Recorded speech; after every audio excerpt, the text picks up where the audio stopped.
आप देख रहे हैं वाडरा एक्सप्रेस। मैं हूं दीपक बौद्ध। मध्य प्रदेश 2023 के चुनाव में बहन कुमारी मायावती जी की आज 9वीं जनसभा यहाँ पर होने जा रही है, जो कि भिंड जिला में होने जा रही है। भिंड में यह दूसरी जनसभा है, हालांकि भिंड में एक एलार में भी हो चुकी है और यह भिंड में प्रॉपर में हो रही है। यानी 40 किलोमीटर के अंदर में बहन जी की दूसरी सभा यहाँ पर हो रही है। साथ ही ये 9वीं मध्य प्रदेश में जनसभा है। यहाँ पर अब आप बात करेंगे तो लगातार बात करते हैं, मंच पर खड़े हुए हैं। इस मंच से बहन जी यहाँ से संबोधित करने वाली, देख सकते हैं इधर अभी भीड़ आना शुरू हो गई है लगातार, और यहाँ से जो लाखों की जनसंख्या में जनसंख्या पहुँचने वाली है। तो अब लगातार जो 2023 के चुनाव के बहन जी कुछ ही देर बाद, आधे घंटे 1 घंटे बाद यहाँ से संबोधित करने वाली है। जो मंच तैयार हो रहा है, पीछे जो डाइस है, इस डाइस पर खड़े होकर बहन जी यहाँ से भाषण देंगी, और ये सोफा लगा हुआ है बहन जी के बैठने का, और यहाँ से बहन जी कुछ समय यहाँ पर बैठेंगे और उसके बाद यहाँ से संबोधित करेंगी। लगातार बने रही वाडला एक्सप्रेस के साथ बात कर लेते हैं अन्य तमाम लोगों से क्या कुछ रहने वाला है। 2023 का चुनाव है, तो दिलीप जी हमारे साथ हैं, यहाँ के जौन प्रभारी हैं, और वो लगातार यहाँ पर देख रहे हैं 2023 में क्या कुछ रहेगा, कितनी भीड़ आज उपस्थित होने वाली है। दिलीप भाई देखिए, अभी आपने लाहौर का 10 तारीख को देखा, जिस प्रकार से लोगों की जो खबरें आ रही हैं, मुझे लगता है ग्राउंड में ऐसी कोई जगह नहीं बचेगी कि लोग ठीक से खड़े हो पाएँ। ज़बरदस्त लोगों में उत्साह है और 2023 में परिवर्तन के लिए ये उत्साह नज़र आ रहा है। लोग 2023 में बड़ा बदलाव कर रहे हैं। भिंड की 5 सीटों पर बीएसपी बहुत मजबूती से चुनाव लड़ रही है। बसपा यहाँ पर क्या कुछ लेकर आएगी, ऐसा क्या लगता है? देखिए, बहुजन समाज पार्टी 2018 में भी रिकॉर्ड बनाया था जब माननीय बहन जी भिंड में आई थी, और उस रिकॉर्ड को तोड़ने की तैयारी है, और हम 2018 का रिकॉर्ड तोड़ने जा रहे हैं। क्या कुछ मुद्दे रहेंगे यहाँ के, खासकर क्योंकि अगर बात करें तो अन्य पार्टियों से, तीनों ही पार्टी से ठाकुर समाज के प्रत्याशी हैं, क्या रहेगा? देखिए, जो हमारे पार्टी से जो प्रत्याशी जीता था, उसने लोगों को सम्मान सुरक्षा देने का काम किया, विकास करने का काम किया, और सबसे ज़्यादा जो शहर में जो भय का वातावरण था उसको ख़त्म करके लोगों में एक जीवन जो दिनचर्या थी उसमें एक खुशहाली लाने का काम किया है। चलिए, प्रदेश प्रभारी मुकेश अहरवार जी हैं, बात कर लेंगे क्या कुछ आज जो जनसभा में लगातार देख रहे हैं, और इस जनसभा का जो उद्देश्य है मुख्य तरीके से क्या कुछ रहने वाला है। अहरवार जी आपका स्वागत। 2023 के चुनाव में बसपा की लगातार बहन जी की आज 9वीं जनसभा यहाँ पर होने जा रही है, और 9वीं जनसभा के बाद क्या कुछ रहेगा मध्य प्रदेश में? इतनी सभा पहली बार बहन जी ने दी है।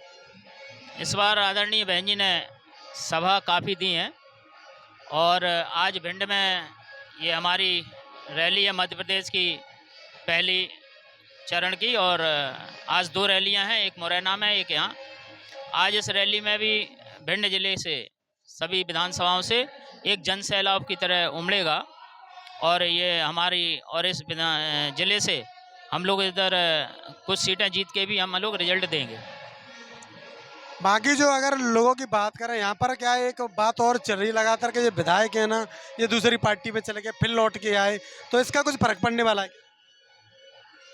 नहीं, अब आदरणीय बहन जी ने आशीर्वाद दे दिया तो हमारे लोग भी उसको माफ़ करेंगे, और फिर से उनका मकसद तो ये है कि बसपा का, हमें तो हाथी पर वोट डालना है और बसपा को मजबूत करना है, ये हमारे लोगों का मकसद है।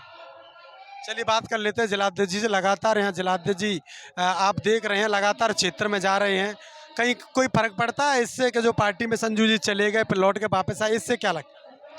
नहीं, जैसे टाइम पे वापस आ गए, इससे कोई फर्क नहीं पड़ेगा। हमारे वो लोग भिंड विधानसभा से हम बहुत बहुमत से जीत रहे हैं। बाकी के हमारी जो 4 विधानसभाएं हैं, मतलब अभी बहन जी आएंगी उसके बाद 4 विधानसभाएं शेष हैं, उनमें से लगभग भिंड की हम 4 विधानसभा जीत रहे हैं, आज जीतने की स्थिति में है।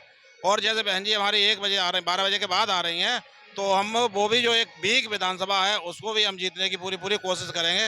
यहाँ से भिंड से हम 5 विधानसभा निकालने की कोशिश कर रहे हैं। आज आप इस कार्यक्रम में कितनी पब्लिक होने वाली है, कितनी भीड़ रही? लगभग 25 से 30 हज़ार से ऊपर जाएगी। पहले भी प्रभारी जी यहाँ पर बहन जी आ चुकी हैं, क्या वो रिकॉर्ड टूट पाएगा? इस बार रिकॉर्ड टूटेगा, और इस बार हम मध्य प्रदेश में सरकार बनाने जा रहे हैं। और यहाँ पर अगर बात करें तो जो नरवरिया समाज के भी प्रत्याशी हैं, एक बघेल समाज के भी हैं, उनका लगातार अगर बात करें क्षेत्र में तो अभी ज़्यादा खास मजबूती नहीं मानी जा रही, लोगों का मानना है, क्या कहेंगे इसके?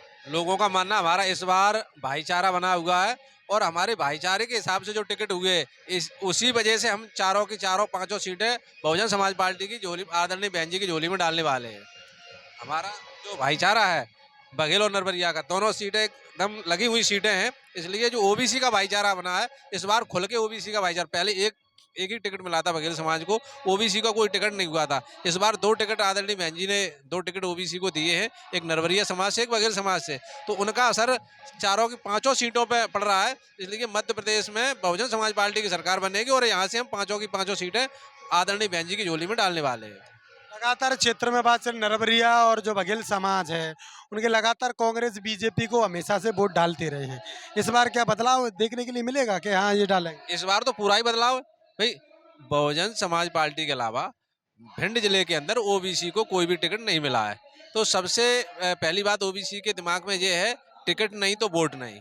जब ओबीसी को टिकट नहीं है तो ओबीसी जो गुलामी मानसिकता के लोग हैं वो ही कांग्रेस और बीजेपी को वोट देंगे। जिनके अंदर स्वाभिमान जिंदा है, जिनके अंदर मानवर काशीराम साहब का सपना जिंदा है, वो सारे के सारे ओबीसी के लोग बहुजन समाज पार्टी को पक्ष में वोट देंगे और बहुजन समाज पार्टी इस भिंड जैसे रिकॉर्ड कायम करेगी।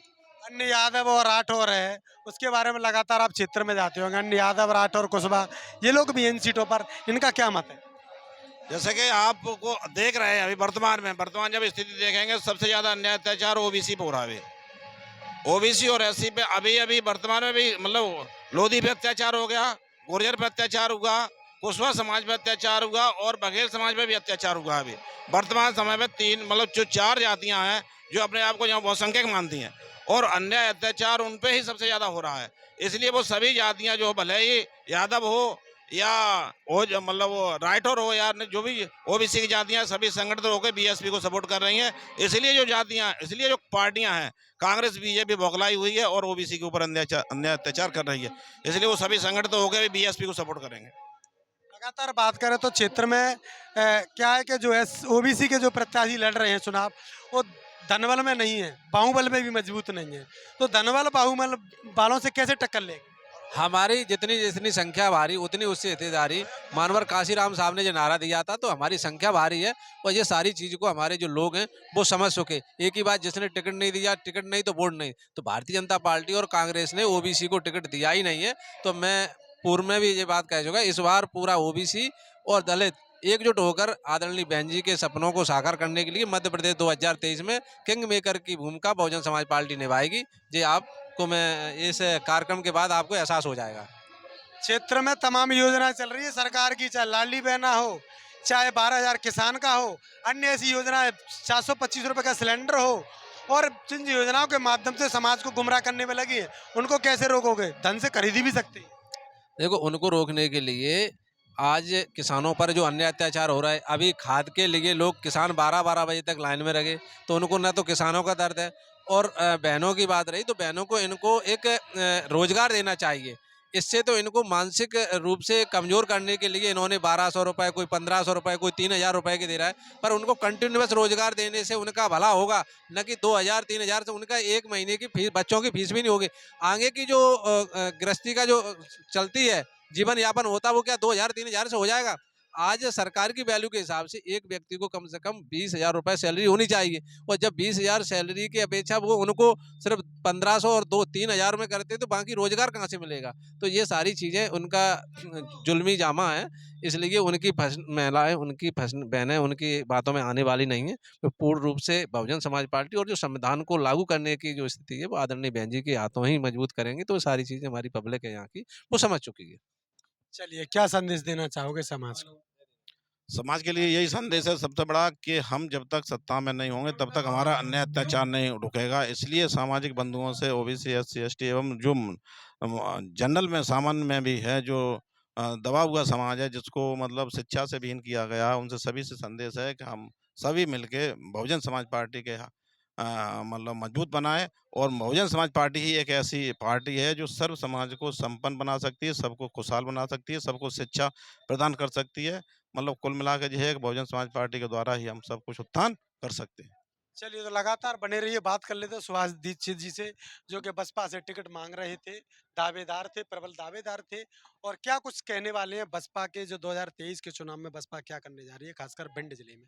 भिंड जिले में हम 4 सीटें कन्फर्म जीत रहे हैं और 5वीं सीट पे हमारा संघर्ष है। और अब की बार लड़ाई 1585 की ना होकर के 95 प्लस 5 हो गई है। धनाढ़ प्लस गरीब, ये लड़ाई है बीएसपी की। इस बार बीएसपी मध्य प्रदेश के क्या भिंड जिले में नीला परचम ले रहेगी। सुभाष दीक्षित जी ब्राह्मण समाज से आते हैं, ब्राह्मण समाज कहाँ जाएगा? ब्राह्मण समाज कहीं भी जाए कुल मिला के अपने साथ कम आएगा, कहीं भी जाए, लेकिन उनकी मुट्ठी भर क्या कर लेंगे। वो 5% है, हम 95% है, तो 95% ज़्यादा होता है कि 5% ज़्यादा होता है? 95% तो लोग हमारे साथ हैं, हम जैसे ब्राह्मण भी बीएसपी के साथ हैं।